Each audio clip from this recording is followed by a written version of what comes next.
there, and welcome to Between the Rows. I'll be your host this week, Dave Bedard. This week on the show, we're looking forward to fall, and not just because every food and beverage item for retail sales suddenly tastes vaguely like pumpkin pie. We'll be talking about what to keep in mind if you're planning to put down fertilizer this fall.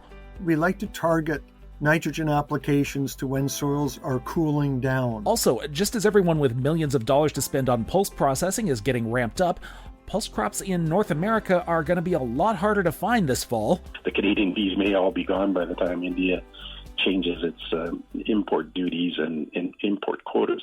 Also, I'd like to mention another way you can find us, namely, we're now also on YouTube. Just search Between the Rows Podcast. Again, make sure to punch in Between the Rows Podcast. You'll find our latest episodes there, and we really hope to use that YouTube space to post additional resources on our coverage. Something else worth hitting that red subscribe button for. And we're also hoping it's going to be another space where you can drop us a line. Let us know what you think about BTR, or maybe tell us about a story we should be taking a look at. Or maybe you're already there and you're waiting for this week's episode, which begins right after this. Thanks for calling the Crop Guru. Yeah, I'm wondering about increasing yield and return with optimal P&K applications.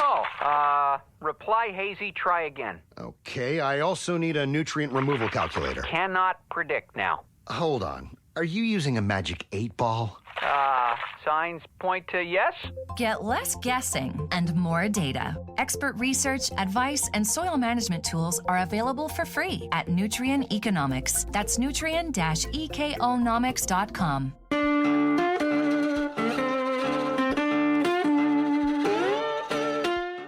So it's well known that putting in fall fertilizer can be a real time saver the following spring, shaving a few days off the start of seeding next year, and more likely than not to be cheaper than buying the same products in the springtime. But coming off a dry year like the one we just saw across much of Western Canada can still complicate matters even after harvest. And to talk about that, we have John Hurd here. He's Soil Fertility Extension Specialist with Manitoba's Agriculture Department. Mr. Hurd, hi, and welcome to Between the Rows. Oh, thank you. Now, we should start with the basics here. Putting on fall fertilizer seems to be more of a Manitoba thing than in other parts of the West. What farmers on the prairies are more likely to put on fall fertilizer in a normal year, and why?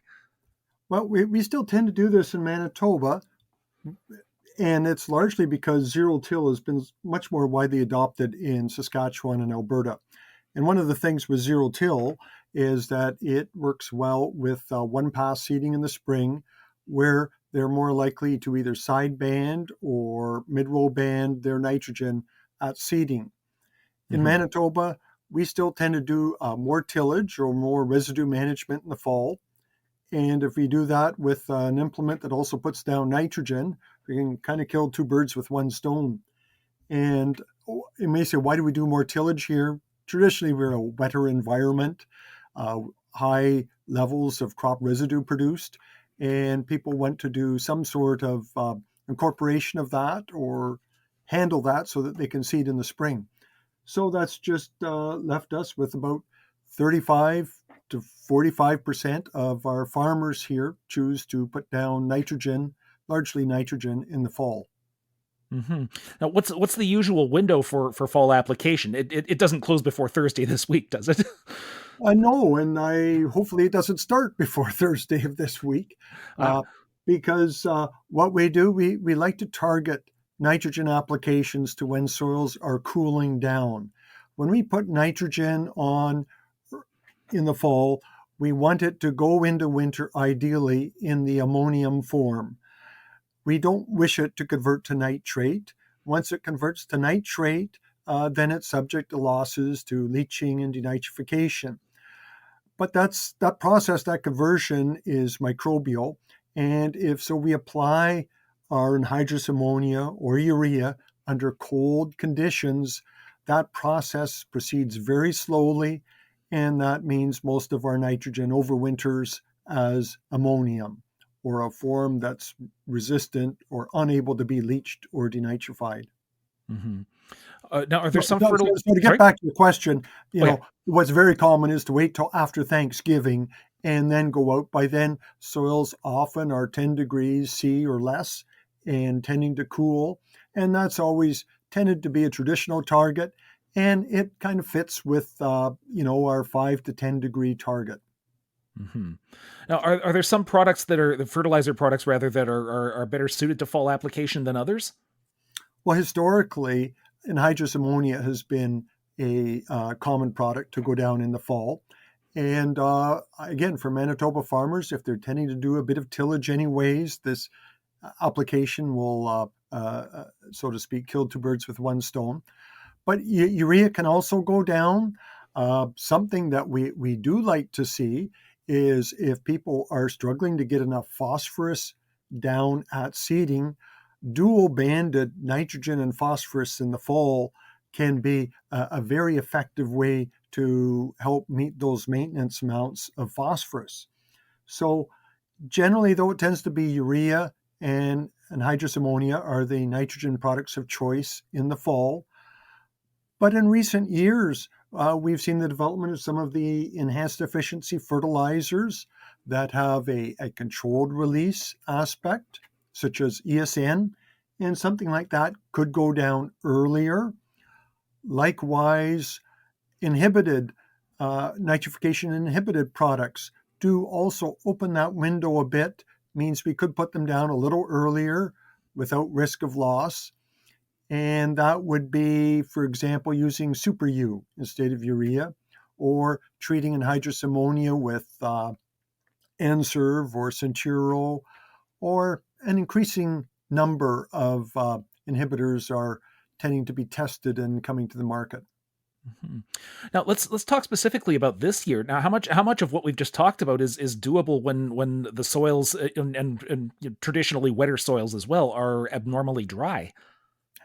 Well, if we were talking a month ago, that would be our exact conversation. But actually, we've received moisture, and if anything, our soils are in better shape now to receive, anhydrous ammonia or urea than perhaps we've seen the last several years. 2 falls ago, it was too wet we were struggling through. Last year, it was very dry. Folks were actually, breaking equipment, bending shanks, trying to get into the very dry soil. But we've actually, in much of Manitoba now, had rainfall that's helped to soften the soil and may allow us to get on there. There are also some parts of the province that have been soaked, and some of those guys are still hoping that they can get the crop off without rutting it up much. Mm-hmm. Now, if the soil had stayed dry, I mean, what would we be looking at? What would we be looking at this fall in terms of trying to get fall fertilizer in? Well, in that case, we've got a couple options. The problem with dry is that the soil generally always has enough moisture to hold the ammonia, but what happens is that we tend to end up with big clods that don't seal very well, and so we can get free ammonia loss from this cloddy soil. When the soil is at a better moisture content, we'll tend to get better firming and sealing behind, and that's good. But if we have cloddy soils, our options are this. Band the ammonia deeper, which is sometimes hard to do. Do some pre-tillage so that it breaks up the clods a little smaller with the pre-tillage pass. Right now in the dry cycle, people are really not wanting to do any more tillage than possible.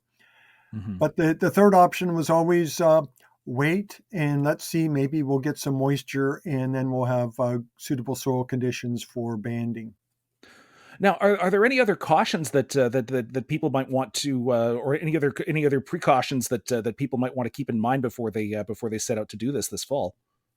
Well, good question, because one of the things coming out of a drought, we're always suspicious if there is more than normal leftover nitrogen remaining if crop yields are low or diminished. And that appears to be the case here. In some of the drier parts of Manitoba, I heard today of levels as high as 110, 140, up to 200 pounds residual nitrogen following some of these failed or droughted out crops. Now that nitrogen, that's there now, and it is what's available for next year's crop to grow. So before any equipment goes in the field to apply fertilizer, I would really hope that growers assess, do an inventory, and see what's there. With some of the very high carryover, they may well wish to adjust their fertility program, may decide that they can get on in the spring with their planter sufficient that they don't need to do fall operations. There are also parts of the province that have had some fortuitous rainfall, amounts of rainfall and timing with some very good yields. And I expect in those areas, nitrogen levels will be depleted in the soil. Surveys have shown, farmers tell us, that about 40 to 45% of Manitoba farmers soil test for nitrogen every year. And I would only hope and expect that will go up this year as they try to tap into and see what's left in the soil. Mm-hmm. And well, obviously, if it's more ideal now, that's great. I mean, is it possible that we could see even better application conditions, sort of heading closer to that ideal, that sort of that sweet spot for application? Or well, yes, I expect that. Well, I don't control the weather, but I expect maybe we'll have some moisture between now and mid-October, and those are probably that's probably the area that people are targeting. Now, I don't know where all your broadcast goes to, but of course, folks in Manitoba know that we have environmental laws to protect the environment that close the door on nitrogen and phosphorus fertilizer application around November 10th. So that's the end date we target. So farmers will look at, what's the acreage that they have, what's the capability of their equipment, and, when do I start in order to have reasonable expectation of having my nitrogen on in time. Mm-hmm. So farmers who've got their crops in off the field might still have reason to watch the skies for a little while yet. Mr. Hurt, thanks very much for your time today. Hope that works for you. Have a good fall. Thank you. You too. John Hurt is a soil fertility specialist with the Provincial Department of Agriculture and Resource Development at Carman, Manitoba. You're listening to Between the Rows. I'm your host this week, Dave Bedard.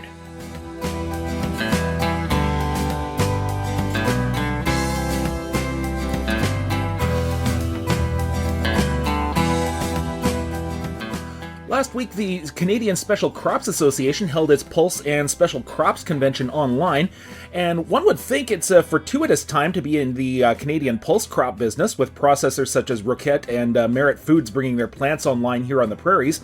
So finding demand for pulse proteins is obviously not going to be a problem, which in 2021 leaves us with the rather thorny question of supply. For that, we've got Sean Pratt on the phone. He's a reporter for the Western Producer who sat in on the conference and has been reporting on it this week. Sean, hi, and welcome back to Between the Rows. Hi, Dave. Thanks for having me. So let's start with the numbers for those who haven't been keeping score at home. If we look at the pulse crops grown here on the prairies, peas, lentils, dry beans, chickpeas, what do we know so far about how these crops survive the summer, relative to, canola, wheat, the other major field crops? Well, if you go off the StatsCan yield estimates, the lentils, chickpeas, beans are sort of in the 20 to 30% below last year's levels. So they fared a little bit better than some of the cereal crops, which were in the 30 to 40% drop range. But peas are kind of lumped in with those cereals. They were hit pretty hard. Mm-hmm. And as far as the StatsCan estimates are concerned, how optimistic are pulse crop traders that we're actually going to see crops like the official estimates predict? Well, I guess it depends on the crop. I sense some skepticism about the lentil number. StatsCan is forecasting a 29% drop in lentil yields, and I think it was about a 34% drop in lentil production. But there is one analyst, Marlene Bersch, with Mercantile Consulting Venture. She said the Stats Canada number is 1,030 pounds per acre for yield. But she said based on some of the early crop yields by district in Saskatchewan, that number could fall as low as 855 pounds per acre. She's not ready to drop her estimate to that level just yet, but she she said it's kind of a signal that maybe yields are going to drop a little further in future reports out of Stats Canada. And I got that sense from other panelists on the lentil panel. So that one may be one to watch out for. Mm-hmm. And peas is also an interesting one. I gather our from your reports that our neighbors to the immediate south haven't fared much better than Canada has in growing peas this year either. Yeah, you're right. In fact, I would suggest that they fared worse in key states like North Dakota, Minnesota, Washington. There was the drought was pretty grim. Colorado, Michigan, it was kind of a little bit better, but all in all, analysts thought maybe the pea production there will be about half of a normal crop. Which is obviously not very good. So there's that sort of sets up for an interesting dynamic in terms of the demand side of the equation. Mm-hmm. And obviously, like in theory, they'd be turning to Canada to meet some of that supply, but our supply is not going to be that great either. So, and here we've got a major potential customer who doesn't need to put peas on a boat to bring them in from Canada. How's that going to affect Canada's markets this year for peas? Well, Chuck Penner, analyst with Left Field Commodity Research, thinks that the U.S. is going to be the driver of the pea market this year because they've got a huge fractionation industry there. And they've also got a huge pet food industry in the States that are using a lot of peas these days. So while production in the U.S. is estimated at 500,000 tons, the domestic demand is up around 850,000 tons. And there's also going to be more peas needed so that the U.S. can fulfill at least some of its export obligations. So they're going to be a big buyer of peas this year. In fact, Penner was forecasting 450,000 tons of imports from the U.S., up from about 100,000 tons last year. Wow. And they're already bidding up pea prices well above Canadian pea price levels. So he thinks they're going to be a very big player in the market, and Canada is going to supply the lion's share of that 450,000 tons. So that means that some overseas markets are going to have to be, we're going to have to curtail exports to some markets like Bangladesh and China. Penner was saying China was already starting to cut back on its pea imports because they're not going into the feed channels like they were last year to the same extent.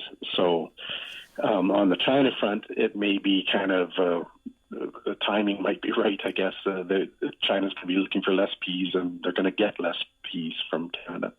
Mm-hmm. So, yeah, it sets up an interesting dynamic, and the real potential question mark, I guess, is India. Right now, they're just a non-entity in the pea market and have been for a few years. But there's some talk that they may be in the market again, and that would really could really spark a price run if India is desperate for peas. But they may be in the market too late. The Canadian peas may all be gone by the time India changes its import duties and import quotas. Mm-hmm. And we don't have much shortage of domestic demand here either. I mean, with new processors coming online, there's going to be no shortage of demand here in Canada alone for peas. Yeah, that's right. We're kind of mimicking the U.S. and starting to get a fractionation industry of our own going here. Mm-hmm. So there's going to be good demand domestically, and also on the feed pea side of things, if depending on where competing ingredients like corn and barley end up, there could be some decent feed demand for peas as well in Canada. So, yeah, you're right. There's demand from all corners of the world, it seems, but the supply is the question mark. Now, I gather that it's pretty much the same scenario that's expected to play out for chickpeas right now as well. You know that basically that that supply has fallen short overseas, and that players may be looking to Canada for to supply chickpeas as well. Yeah, the U.S. is our main chickpea market, and so they're going to be gobbling up, basically everything that we have to sell. They buy somewhere around 90% of what Canada sells. So it's a big market for chickpeas, but it's a small crop, and they're talking about Stats Canada is saying 63,000 tons of chickpea production. Penner thinks it'll be more likely 60 to 80,000 tons. But either way, we don't have a lot of chickpeas to sell, so the U.S. is going to have to be sourcing chickpeas from alternate suppliers like Mexico, and maybe even as far afield as Russia. It's a different scenario than the pea one because we can largely supply all the peas that the U.S. is going to need, but we don't have the ability to do that with chickpeas. Okay. And I was interested also in your reports about the dry bean markets, like black beans, navy, pinto bean, and so on. Obviously the new crop is going to be smaller, but if the stats are accurate, someone in Canada seems to have old crop beans still in the bin and hasn't sold them yet. Yeah, well, apparently Stats Canada believes there's a little over 100,000 tons of carrion coming into this new crop year. Now, the analysts, Penner, is quite skeptical of that number, and the reason he's skeptical is that the prices are high for beans, and it doesn't seem to reflect that there's this big carryout out there. And I know some of the exporters and processors that were on the bean panel were in agreement with Penner that they tried to source beans this summer and just were unable to. So they're also skeptical that there's that much carryout coming in. I mean, if Stats Canada's right, we'll have about 500,000 tons of bean supply, which would be well above the typical crop of around 400,000 tons of supply. So that would sort of suggest that, maybe these really strong prices might not, that there might be a cap on those. But, if Penner and the other panelists are right and that the carry-out number is smaller than that or much smaller than that, we could see beans taking out the previous highs that were set. I think it was back in 2011 of about 50 cents a pound. So, the bean market really is going to pivot on that carry-in number and how accurate that is. And on top of all this, potential buyers, I gather, have they have another problem to contend with, at least overseas buyers, in terms of actually getting product into their country. What can you tell us about that? Yeah, well, there was a separate panel all about the container shipping problems that have plagued the industry for a couple of years now, and I was kind of surprised and shocked to hear Stephen Paul, Vice President of Supply Chain Logistics for Raymont Logistics. He says that they're anticipating probably a quarter of the volume of pulses to move through Vancouver. That's containerized pulses in the coming year. So, I knew things were bad, but boy, that sounds pretty grim, a quarter. Now, some of that will be that there's just less crop to export. But, he sure painted a fairly grim picture about what's happening out in Vancouver. So the alternative is shipping pulses in containers through the Port of Montreal. That would be sort of the main alternative way to get those containerized pulses to market. But they really aren't set up to handle a significant increase in containerized pulses. That container business really shifted to Vancouver many years ago, about 10 years ago. And so now it's kind of swinging back a bit towards Montreal, but they just don't have the infrastructure and the containers, frankly, to move all that extra business. So that's a real problem for overseas buyers. And there's other problems facing them as well, like higher labor costs. Someone in the bean panel mentioned that the canners are facing higher steel prices. So for making their cans that they ship their beans out in, and so there's a myriad of problems facing buyers. Not to mention, sky high pulse prices and freight rates. Good grief! So if we follow all these reports to the bitter end, I mean, what are market watchers saying? I mean, is this sort of a time for pulse growers to cash in or to continue to hold if they have anything? Well, I can tell you, I didn't hear one person say anything about now's the time to sell, cash in now. They certainly seem to be suggesting that there's further price appreciation on the horizon for most of these crops. And,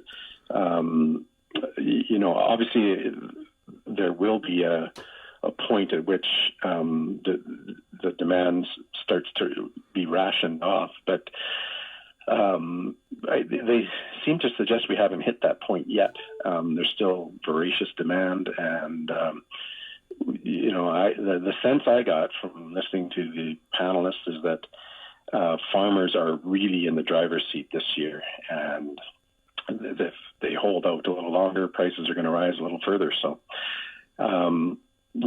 but markets are fickle, mm-hmm. And when the downturn happens, it can turn in a hurry. So, but they sure seem to indicate that we're not at that point yet. Mm-hmm. And now suddenly I am totally craving curry for lunch, and I get the feeling that I better get my chickpea fix in while the getting's good. Sean Pratt, thank you very much for your time today. You bet. Thanks, Dave. Sean Pratt is a reporter with the Western Producer in Saskatoon. You can check out his reports from the Pulse and Special Crops Convention at producer.com. You're listening to Between the Rows. I'm your host this week, Dave Bedard.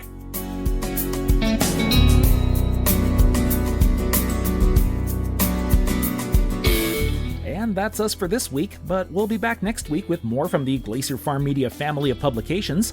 And unless you're there already, don't forget, you can also now find us on YouTube. Search up Between the Rows Podcast. Make sure you have all those words in there and look for the BTR logo when you're scrolling down. Also, while I'm out here with the shameless self-promotion, I'd like to call attention to another basket of useful stuff we've been compiling for you. This one's called The Dry Times. It's a Glacier Farm Media resource guide for drought management, with not only drought-related stories from across our publications these past weeks, but some external links to related resources you can check out. You can find this at farmmedia.com/the-dry-times. One more time, farmmedia.com/the-dry-times. You've been listening to Between the Rows, and I've been your host this week, Dave Bedard. Thanks for listening.